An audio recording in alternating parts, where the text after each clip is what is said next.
Hello दोस्तों, आप सभी का हमारे इस YouTube चैनल आई कैन एक्सटी पे एक बार फिर से बहुत बहुत स्वागत है। जैसा कि आप लोगों को मालूम होगा कि मैं अपने इस चैनल पे पीएफ से रिलेटेड वीडियो अपलोड करता रहता हूं।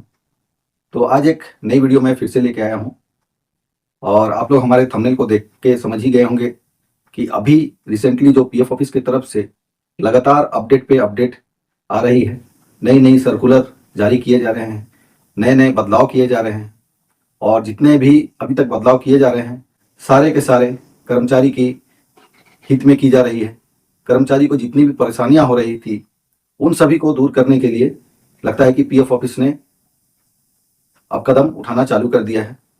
तो इससे पहले आप लोग देखे होंगे कि हमने 2 दिन पहले अपने चैनल पे एक वीडियो डाली थी जिसमें कि 15 तारीख को एक सर्कुलर जारी किया गया था, जिस सर्कुलर में पीएफ ट्रांसफर को लेकर बताया गया था और उस पर हमने वीडियो बनाई थी। तो उस वीडियो का लिंक हमने अपने डिस्क्रिप्शन में दे दिया है। जो भी व्यक्ति उस वीडियो को नहीं देखे हैं वो हमारे डिस्क्रिप्शन में जाकर वह वीडियो देख लें, ताकि पीएफ ट्रांसफर में जो भी बदलाव हुए हैं उसकी जानकारी उनको मिल जाए। और जिनका अननोन मेंबर आईडी ऐड हो गया है, बहुत सारे ऐसे लोग हैं जिनका मेंबर आईडी कंपनी के द्वारा ऐड कर दी जाती है, जहाँ पे वो एक दिन भी काम नहीं करते हैं और उनका मेंबर आईडी क्रिएट कर दी जाती है। और वैसे मेंबर आईडी एक्टिव रहने के कारण पीएफ के मेंबरों को बहुत परेशानियां होती है। तो वैसे मेंबर आईडी को डीलिंक करने की भी ऑप्शन पीएफ के साइट पर आ गई है। तो इसके लिए आप लोग हमारे उस वाले वीडियो को जाकर देख लीजिए। आप देखे होंगे कि पीएफ ऑफिस लगातार अपडेट पे अपडेट कर रही है, लगातार सर्कुलर पे सर्कुलर जारी कर रही है।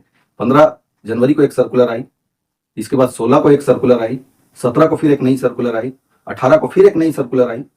तो इस तरह से पीएफ ऑफिस ने यह ठान रखा है कि कर्मचारियों से रिलेटेड जितनी भी प्रॉब्लम है इस जनवरी में उन सभी प्रॉब्लम का निदान कर देना है।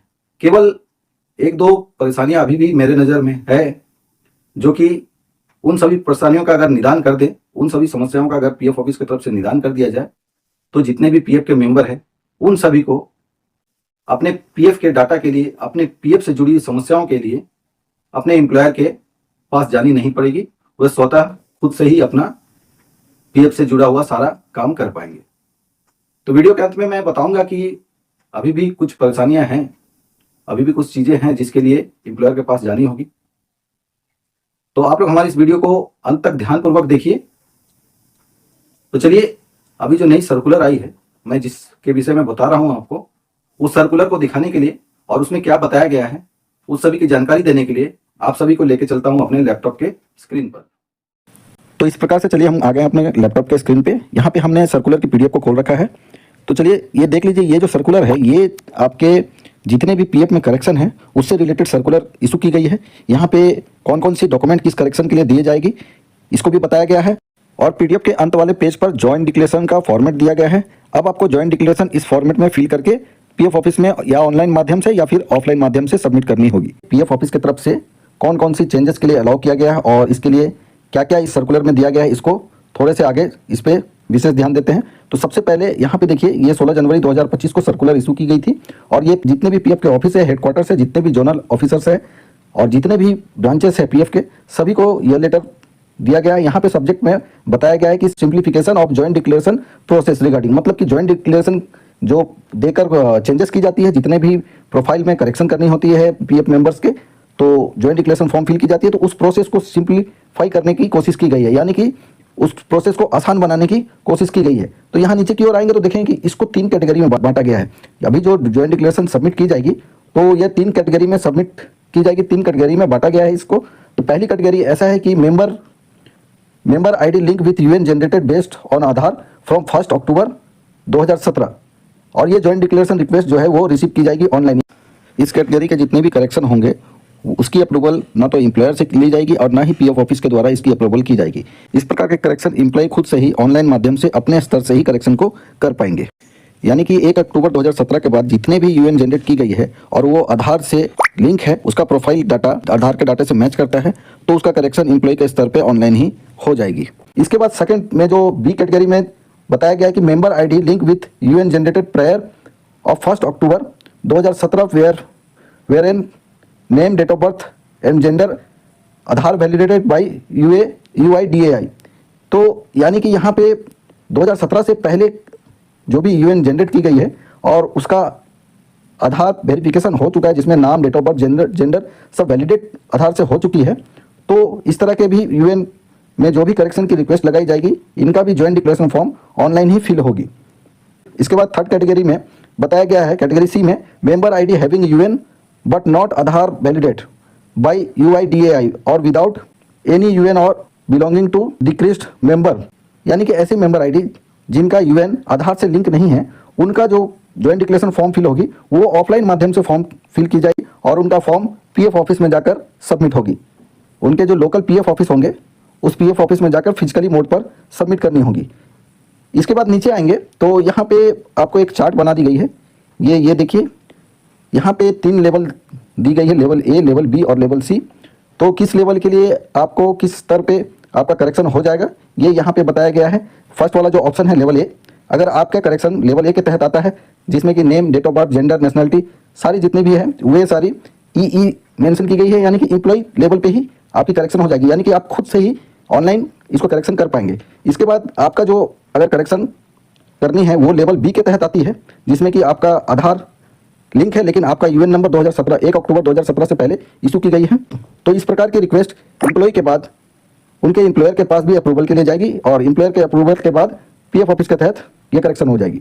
तो लेवल सी के तहत वैसे व्यक्ति जिनका आधार से यूएन नंबर लिंक नहीं है, आधार वैलिडेट नहीं है, तो फिर उनका रिक्वेस्ट जो है वो फिजिकली मोड पे जाएगी, उनका ऑफलाइन फॉर्म फिल करना होगा और इसके लिए उनको अपने एम्प्लॉयर की मदद लेनी होगी और एम्प्लॉयर की मदद लेने के बाद फिजिकली जाकर फॉर्म को उनके पीएफ ऑफिस में सबमिट करनी होगी। पीएफ ऑफिस में डीए लेवल के बाद एओ लेवल के अप्रूवल के बाद उनका करेक्शन उसमें हो जाएगी।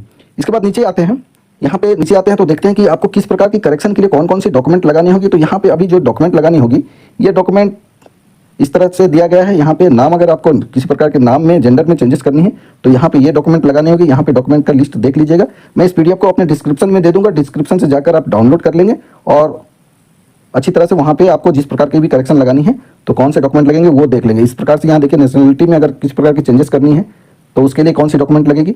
इसके बाद अगर आपको डेट ऑफ बर्थ में चेंजेस करनी है तो इसके लिए कौन सी डॉक्यूमेंट लगेगी, और father name, mother name, spouse name में चेंजेस करनी है तो क्या डॉक्यूमेंट लगेगी।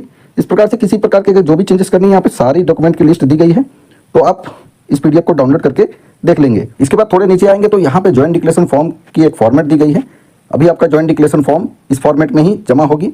तो यहाँ पे सारे जितने भी प्रकार के चेंजेस है सभी का लिस्ट यहाँ दिया गया है पार्टिकुलर्स वाले स्थान पे। उसके बाद यहाँ पे एग्जिस्टिंग इनकरेक्ट डिटेल्स, जो आपका डिटेल्स जो है इनकरेक्ट है उसको फिल करनी होगी इस वाले बॉक्स में, और इसके बाद यहाँ पे आपका जो करेक्ट डिटेल्स है वो आपको इस वाली बॉक्स में फिल करनी होगी। और इस प्रकार से इसके बाद नीचे आके मेंबर का सिग्नेचर होगा और ऑथराइज जो सिग्नेटरी होंगे आपकी कंपनी के वे साइन करेंगे, और ये फॉर्म आप ऑफलाइन माध्यम से अगर फिल कर रहे हैं तो इसको फिजिकली जाकर अपने पीएफ ऑफिस में सबमिट करेंगे और इस प्रकार से आपका करेक्शन हो जाएगी। इसके बाद 17 जनवरी 2025 को एक नई सर्कुलर इशू की गई है जो कि हायर पेंशन से रिलेटेड है। इसमें केंद्रीय पीएफ के जो कमिश्नर है श्री रमेश कृष्णमूर्ति जी, उनके द्वारा खेद जताते हुए अपने जितने भी जोनल पीएफ ऑफिसेस है, जितने भी सेंट्रल पीएफ ऑफिस है, सारे ऑफिसेस को यह निर्देश दिया गया है कि आपके पास जितने भी हायर पेंशन से रिलेटेड पेंडिंग केसेस है उन सभी को जल्द से जल्द निपटारा किया जाए। इसके बाद एक टाइमलाइन दे दी गई है सारे पीएफ ऑफिसेस को और पीएफ के कमिश्नर को।